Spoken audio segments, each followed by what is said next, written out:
দুই গ্রাম পঞ্চায়েতের মাঝের ভাঙা সেতু দিয়ে চলছে পারাপার। নমস্কার, স্থানীয় সংবাদের ডিজিটাল মিডিয়ায় শ্রীকান্ত ভূঁইয়া ও বাবলু মান্নার রিপোর্টে আমি সৌমিনাথ দত্ত। দাসপুর 2 ব্লকের সাহাচক গ্রাম পঞ্চায়েতের উদয়চক ও চাইপাট গ্রাম পঞ্চায়েতের চকচাইপাট বেলডাঙ্গা গ্রামকে যোগ করেছে চন্দ্রেশ্বরের শাখা খালের ওপরের এই কাঠের ব্রিজটি।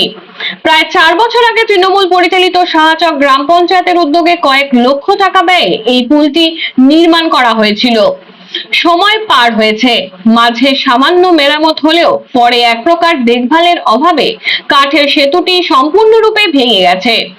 গ্রামবাসীরা ভাঙা অংশে গাছের গুঁড়ি ফেলে কোনোভাবে সেতুটিকে পারাপারের যোগ্য করে তা দিয়েই যাতায়াত করছেন।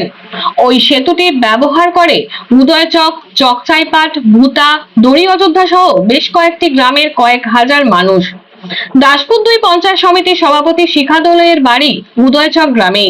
গ্রামের মানুষের অভিযোগ, তিনিও কোনো না কোনো সময় ওই কাঠের সেতু দিয়ে পারাপার করেছেন, তবে বেহাল সেতুর হাল ফেরাতে বর্তমানে বিজেপি সরকার ও তৃণমূল কেউই তেমন ভাবে উদ্যোগ নেয়নি। ব্রিজের একেবারে ভগ্নপ্রায় দশা, আর সেই ব্রিজ দিয়েই নিয়মিত যাতায়াত করছেন এলাকার বাসিন্দারা। বিপজ্জনক অবস্থায় ভেঙে রয়েছে ব্রিজের মাঝের অংশ, আর সেই মাঝের অংশে কোনো রকমে কয়েকটি বাতিকাঠ ঠেকিয়ে একেবারে যোগাযোগের মাধ্যম হিসাবে এখনও পর্যন্ত সেটিকে ব্যবহার করা হচ্ছে। আপনাদের জানিয়ে দিই যে দাসপুর 2 নম্বর ব্লকের উদয়চক পূর্বপাড়া এলাকার একটি কাঠের পুল আছে, কাঠের পুলেরই অবস্থা এইরকম বেহাল। এখানে যে চন্দ্রেশ্বর খালটি রয়েছে, সেই চন্দ্রেশ্বর খালের একটি অংশ গিয়েছে রানীচকের দিকে, সেই খালেরই একেবারে সম্মুখেই রয়েছে এই ব্রিজ, যেই ব্রিজটি চাইপাট গ্রাম পঞ্চায়েতের বেলডাঙ্গা এবং ভুতা গ্রাম পঞ্চায়েতের এই সাহাচক গ্রাম পঞ্চায়েতের উদয়চক এই দুটি গ্রামকে যোগ করে। এই যে ব্রিজ দেখছেন, আপনাদের একটু দেখানোর চেষ্টা করব। এই ব্রিজের উপর দিয়ে কোনো রকমের মানুষ যাতায়াত করেন সাইকেল নিয়ে, এবং পথচারী যারা তারাও অনেক সময় খুব একেবারে অসুবিধায় পড়লে মানুষকে কিন্তু বাইক নিয়েও এর উপর দিয়ে হেঁটেই পারাপার করতে হচ্ছে। এই বিষয়ে স্থানীয় মানুষজন কী অভিযোগ জানাচ্ছেন একটু জানার চেষ্টা করব। অনেকবার বলেওছি, বা তাতে আমাদের কোনো কার্যকর হয়নি। বললো করে দেবো করে আজ পর্যন্ত সেই ভাঙা নিজে কোনো রকমের জীবনের আশা নিয়ে এই করেই আমরা যাই কষ্ট করে, তার কোনো পরিকল্পনা আজ পর্যন্ত পাইনি। আগে সরকারও করে গেল এরকম, আবার এখন সরকারের তারও কোনো পরিকল্পনা দেখতে পাই। শুধু বলে যাচ্ছে যে আমরা করে দেবো এই পর্যন্ত, কিন্তু আমরা এইভাবে কতদিন চলবে? আমাদের এইভাবে তো সম্ভব না। আমাদের জীবনটা নিয়ে তো টানানি, তাহলে আমরা যদি কোনো অঘটন ঘটেছে তার জন্য দায়ী কে হবে? সরকার হবে তো। আমি এই জায়গাটা জানতে চাইছি, আশেপাশের যে গ্রামগুলো আপনারা কীভাবে যান? আমরা ওইভাবেই যাতায়াত করি। তারাও বলতে চাই কেন ব্রিজটা কেন হবে না, সবাই তো প্রটেস্ট করছে তাই। হ্যাঁ, তো সেইটা আপনাদের কাছে অনুরোধ যে আমাদের ব্রিজটা যেমন অবিলম্বে হয়। বলুন।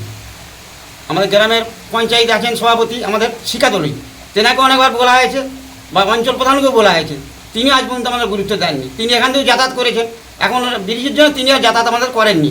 যেহেতু ব্রিজ খারাপ আছে আর কিছু বলার নেই, দেখতে পাচ্ছি ব্রিজটা দিয়ে যাওয়া যাবে না, তা তিনি আজ বন্ধ করেছেন। ওখানে গাড়ি তেনা সবই আসতো যেত, সবই বন্ধ করে দিয়েছে।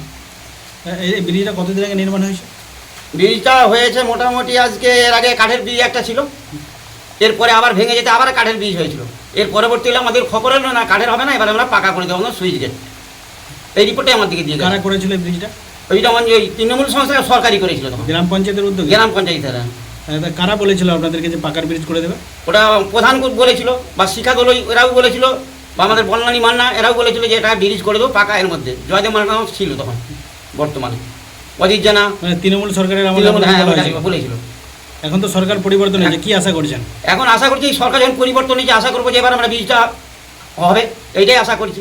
এই সরকার বলতে যে আমরা তো এই নতুন এসেছি, এখন কিছু বুঝতে পারি না, সার্কুলার তো এখন আসেনি, তো আমরা চেষ্টা করে দেখবো, এইটুকুনি বলে যাচ্ছে। আমাদের কোন গ্রাম? আমাদের উদয়চক গ্রাম। কোন গ্রাম পঞ্চায়েত? গ্রাম পঞ্চায়েত 4 নম্বর সাহায্য অঞ্চল। আপনার কি নাম? আমার নাম মদন মোহন তিওয়ারি।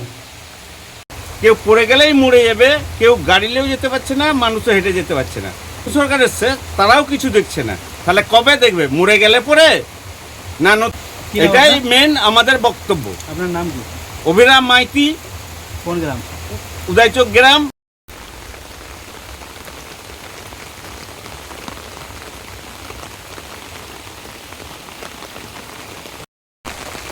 দাসপুর থেকে স্থানীয় সংবাদে আমরা 2 প্রতিনিধি বাবলু এবং শ্রীকান্ত ছিলাম এতক্ষণ আপনাদের সঙ্গে।